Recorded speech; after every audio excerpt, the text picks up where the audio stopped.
कल 5 अगस्त है और ये तारीख अपने आप में बेहद खास है, क्योंकि 4 वर्ष पहले इसी दिन मोदी सरकार ने संसद में कानून लाकर आर्टिकल 370 को रद्द कर दिया था।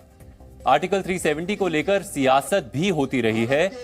एक वर्ग सरकार के इस कदम को असंवैधानिक बताता रहा है और जम्मू कश्मीर की कई पार्टियां आर्टिकल 370 को दोबारा बहाल किए जाने की मांग भी करती रही। लेकिन सरकार का दावा है कि इन 4 वर्षों में कश्मीर में कई बड़े बदलाव आए हैं और अब कश्मीर आतंकवाद और अलगाववाद की विचारधारा को छोड़ तरक्की के रास्ते पर आगे बढ़ा है। और इसीलिए आज हम कश्मीर पर सरकार के इन्हीं दावों का डीएनए टेस्ट तो करेंगे ही, बदलाव वाली इन डेवलपमेंट तस्वीरों का भी बारी बारी से विश्लेषण करेंगे। लेकिन उससे पहले आपको 5 अगस्त 2019 का अमित शाह का ये बयान फिर सुनना चाहिए। मैं संकल्प प्रस्तुत करता हूं कि ये सदन अनुच्छेद 370(3) के अंतर्गत भारत के राष्ट्रपति द्वारा जारी की जाने वाली निम्नलिखित अधिसूचनाओं की सिफारिश करता है।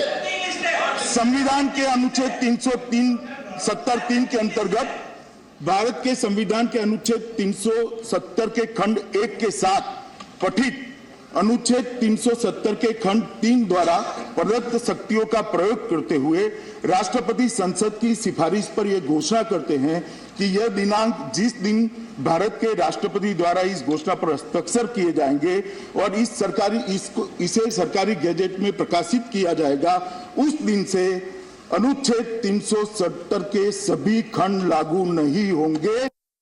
अब कश्मीर पर फिर लौटते हैं और आपको एक और तस्वीर दिखाते हैं। ये श्रीनगर के ऐतिहासिक लाल चौक की तस्वीर है और इसमें आप लाल चौक को तिरंगे के रंग में रंगा देख सकते हैं। कुछ वर्ष पहले लाल चौक में तिरंगा लहराने के बारे में सोचा भी नहीं जा सकता था और वहां खुलेआम पाकिस्तान के झंडे लहराए जाते थे। ये तस्वीर दिखाती है कि 5 अगस्त 2019 के बाद कश्मीर में कुछ तो बदला है। सरकारी दावों के अनुसार अब माने तो घाटी पहले से ज्यादा सुरक्षित हुई है और अब वहां आतंकवादी घटनाओं में तो कमी आई ही है, पत्थरबाजी की घटनाएं भी ना के बराबर हो गई हैं। जम्मू कश्मीर पुलिस के डेटा के अनुसार 5 अगस्त 2019 से 31 जुलाई 2023 तक जम्मू कश्मीर में 683 मिलिटेंट्स मार गिराए गए हैं। हालांकि इस दौरान सुरक्षा बल के 148 जवान भी शहीद हुए, जबकि 127 आम लोगों ने भी जान गंवाई। इस वर्ष अब तक 38 आतंकवादी ढेर किए जा चुके हैं, जबकि सुरक्षा बल के 13 जवान शहीद हुए और 9 नागरिकों को भी अपनी जान गंवानी पड़ी। जम्मू कश्मीर पुलिस के अनुसार आर्टिकल 370 हटाए जाने के अगले 3 वर्षों तक यानी वर्ष 2020, 2021 और 2022 में बड़े पैमाने पर आतंकवादी विरोधी अभियान चलाए गए, जिसकी वजह से आतंकवाद का ग्राफ काफी कम हो चुका है और अब पुलिस को बड़े पैमाने पर ऑपरेशन नहीं करने पड़ रहे। पुलिस के आंकड़ों के अनुसार वर्ष 2013 से 2019 तक जम्मू कश्मीर में 4766 आतंकी वारदातें दर्ज हुई थी, लेकिन 5 अगस्त 2019 में आर्टिकल 370 हटने के बाद अब तक सिर्फ 738 आतंकी वारदातें दर्ज की गई हैं और इससे पता चलता है कि जम्मू कश्मीर में हालात बेहतर हुए हैं। You can see how things are changing on ground. As I said, today the boys and girls, they are more bothered about building their careers. They are more focused about carrying out their studies, preparing for the competitive exams, and I've seen very important results coming up. So I'm very sure that the boys and girls who are focused on their career and their studies would do much better. Situation in terms of law and order is much better. There is hardly any law and order scenario being seen today. Situation on terrorist front, anti-terrorist operations have been very successful. Number of terrorist active now is the all-time low. There is hardly any terrorist activity left. Tourist flow all over Jammu Kashmir is unprecedented. आतंकवाद के मामलों में कमी आने की वजह से कश्मीर शांति की तरफ बढ़ रहा है। श्रीनगर में इसी वर्ष G20 की बैठक का आयोजन भी हुआ और 2 दिवसीय बैठक का सफल आयोजन बताता है कि कश्मीर पहले से ज्यादा सुरक्षित है आज जम्मू कश्मीर के लोग, खासकर युवा भी मानते हैं कि उनका प्रदेश सही रास्ते पर है। वायलेंस में बहुत ज़्यादा कमी है, बिकॉज वायलेंस कभी कश्मीरी था नहीं। Violence was always sponsored. It was not, मैं ये कभी नहीं कहूँगा ये सिर्फ अक्रॉस द बॉर्डर वायलेंस यहाँ स्पॉन्सर्ड थी, बल्कि यहाँ के पॉलिटिकल क्लास को हमेशा वायलेंस वॉज इट्स कैपिटल। उनका वायलेंस कैपिटल था वो, और उनके अपने कार्डर थे वायलेंस में। तो the violence was being used now, जो मफ के रिगिंग के बाद, जो मफ की रिगिंग हुई 1987 में, उसके बाद पॉलिटिकल पार्टीज़ ने एक नई स्ट्रैटेजी अपनाई कि वायलेंस कराओ और पावर में रहो और वोट हासिल करो। तो मुझे लग रहा है कि उसमें चेंज है। Violence is coming, I can't say zero, but it is drastically coming down.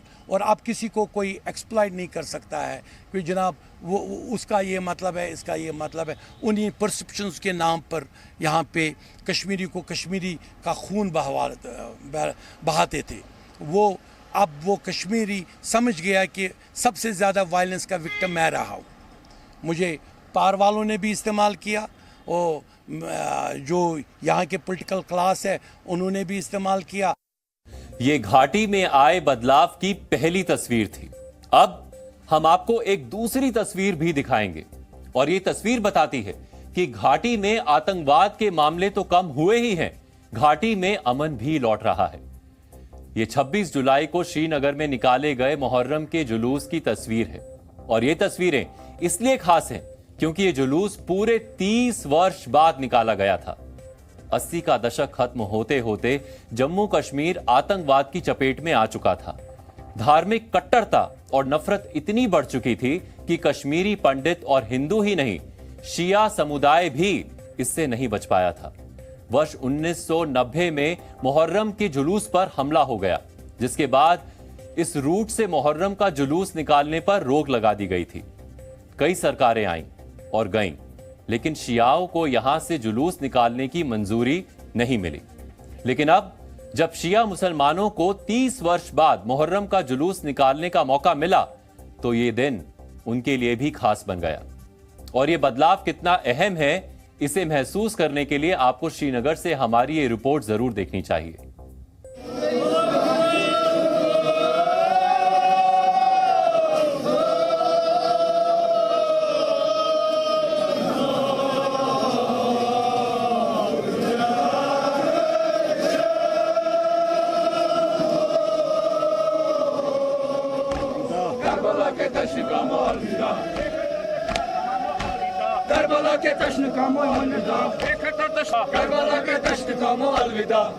Srinagar की ये तस्वीर बदलते कश्मीर की तस्वीर है। करीब 3 दशक बाद जब श्रीनगर की सड़कों पर मुहर्रम का जुलूस निकला, तो ये तस्वीरें ऐतिहासिक बन गईं।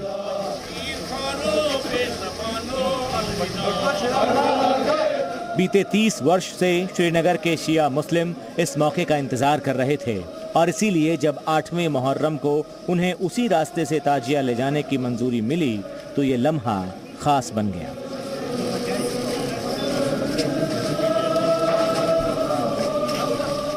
जुलूस में शामिल लोग करबला की जंग में शहीद हुए इमाम हुसैन और उनके परिवार वालों को याद कर मातम मना रहे थे। महिलाओं की आंखें नम थीं, लेकिन इस मातम में भी एक सुकून छिपा था। सुकून इस बात का कि आखिरकार उन्हें एक बार फिर मुहर्रम का जुलूस निकालने और मातम की रस्म निभाने का मौका मिल सका। आज पीस है, आज अमन है, आज शांति है, आज सुकून है, आज चैन है, आज अमन है। आपको एक बदलता कश्मीर दिख रहा है? बिल्कुल दिखता है। आप डेवलपमेंट देख सकते हैं, हर एक जगह, हर एक डिस्ट्रिक्ट में डेवलपमेंट भी है, पीस भी है, हर कुछ है। ये खुशी की लहर दौड़ी हमारे पूरे शिया कौम में, और कई सालों से डिमांड थी, कई सालों से इश्यूज़ आ रहे थे। पिछली वाली गवर्नमेंट भी काफ़ी सारे बहाने करके बता रहे थे कि शायद होगा नहीं होगा, सिक्योरिटी थ्रेट से, लेकिन अल्हम्दुलिल्लाह जो इस बार गवर्नमेंट ने दिखाया कि अगर वो चाहे तो जुलूस निकल सकता, और पुरअमन तरीके से जुलूस निकला। गवर्नमेंट एजेंसीज़ की तरफ से, एडमिनिस्ट्रेशन की तरफ से भी काफ़ी सारा सपोर्ट मिला, और हमारे लोगों ने भी पूरा फॉलो किया जो भी इंस्ट्रक्शंस दी गई थी। इसको लेके बहुत खुश हैं हम। श्रीनगर में मुहर्रम के जुलूस का निकलना ही बताता है कि कश्मीर सिर्फ बदल ही नहीं रहा है, आगे भी बढ़ रहा है और सबको साथ लेकर चल रहा है। 34 साल के बाद ये जो रिस्ट्रिक्शंस होती थी, प्रोसेशंस जुलूस पे जो होती थी, वो उन्होंने परसों हटाए। मैं खैर मकदम करता हूँ जिस तरीके से हमारे उपराज्यपाल जी ने जिस प्रोसेशन पे जो बैन होती थी, रिस्ट्रिक्शंस होती थी, वो उन्होंने उठाए। मैं इसका वेलकम करता हूँ। मैं समझता हूँ जम्मू कश्मीर के अब हालात जो हैं वो बदल चुके हैं। मुहर्रम के जुलूस आपने देखा, कहीं पे कोई गलत नारा नहीं लगा, कहीं पे लोगों ने कोई वायलेंस के नारे नहीं, क्योंकि ये तसव्वुफ की बात है। चाहे अली जाफरी की तसव्वुफ की बात है, ईद मिलाद अहले हनफिया का तसव्वुफ, तो इसी तसव्वुफ को मारा गया था सिर्फ पॉलिटिकल इंटरेस्ट के लिए, ताकि पॉलिटिकल इंटरेस्ट यहाँ पे रहे। एक तरफ वो वायलेंस इस्तेमाल करते थे अपने आप को कंटिन्यू रखने के लिए पावर में, दूसरी तरफ वो गवर्नमेंट ऑफ इंडिया की मशीनरी यूज़ करते थे कि ये दिखाने के लिए कि अगर हमने मुहर्रम का जुलूस ओपन किया तो यहाँ पे जी तबाहियाँ हो जाएंगी। आम ये लोग घूम रहे हैं जुलूसों में, लाख का जुलूस निकला। जो प्रोसेशन था मुहर्रम का प्रोसेशन या ईद मिलाद का प्रोसेशन लाखों में निकलता है, तो कोई वायलेंस नहीं। यहाँ कहते कि अगर 100 कश्मीरी जमा होंगे तो भाई जनाब हिंदुस्तान की ध्वजियाँ उड़ जाएंगी। ये कॉन्सेप्ट किसने दिया था? यहाँ की रूलिंग क्लास ने दिया था। इस दौरान पूरे श्रीनगर में जुलूस निकल सके, इसके लिए पुलिस और प्रशासन की तरफ से पूरे इंतजाम किए गए थे और ये इन्हीं तैयारियों का नतीजा था कि सिर्फ मुहर्रम का जुलूस ही नहीं निकला, इस दौरान पूरे श्रीनगर में ना तो कोई लॉ एंड ऑर्डर की दिक्कत पैदा हुई और ना ही तनाव की कोई खबर सामने आई। एडमिनिस्ट्रेशन तो हमेशा से चाहती थी कि भाई लोगों के लिए हम काम करते हैं, क्योंकि लोगों ने साथ दिया, लोगों ने ऐसा कंडीसिव एटमॉस्फेयर बना के दिया हमें, तो हमें भी इजी हो गया डिसीजन लेना। और somebody rightly said it's a dividend of the peace process, क्योंकि शांति थी, सारी चीज़ें हैं, सब लोग इसके पक्ष में है, तो हमें भी फिर डिसीजन लेने में कोई दिक्कत नहीं है। और उससे भी ज़्यादा अच्छा जिस तरह का जुलूस निकला और इतने शांतिपूर्ण, और उसमें सब बधाई के पात्र। ट्रैफिक में भी हमने इस तरह से इंश्योर किया कि टाइमिंग में भी ना केवल जो इनकी इंतजामिया कमेटी थी वो भी एग्री की कि लोगों को भी दिक्कत ना हो, और हम ट्रैफिक भी साथ के साथ खोलते गए थे। ये तस्वीरें बदलते कश्मीर का प्रतीक हैं। ये तस्वीरें बताती हैं कि आर्टिकल 370 हटने के बाद कश्मीर अब शांति और स्थिरता की दिशा में आगे बढ़ रहा है। 34 साल बाद 8 मुहर्रम के जुलूस को श्रीनगर के पारंपरिक रास्तों से गुजरने की अनुमति दी गई। हजारों की तादाद में मुहर्रम के जुलूसों में लोगों ने शिरकत की, चाहे फिर वो 8वें मुहर्रम का जुलूस हो या फिर 10वें मुहर्रम का। लेकिन महत्वपूर्ण बात ये रही कि हजारों की तादाद में भीड़ श्रीनगर सहित पूरे कश्मीर के रास्तों पर दिखी, लेकिन न तो कहीं कोई हिंसा हुई और ना ही कोई अप्रिय घटना घटी। ऐसा होना अपने आप में एक बदलाव दर्शाता है। कैमरा पर्सन फाम मंजूर के साथ खालिद हुसैन, जी मीडिया कश्मीर।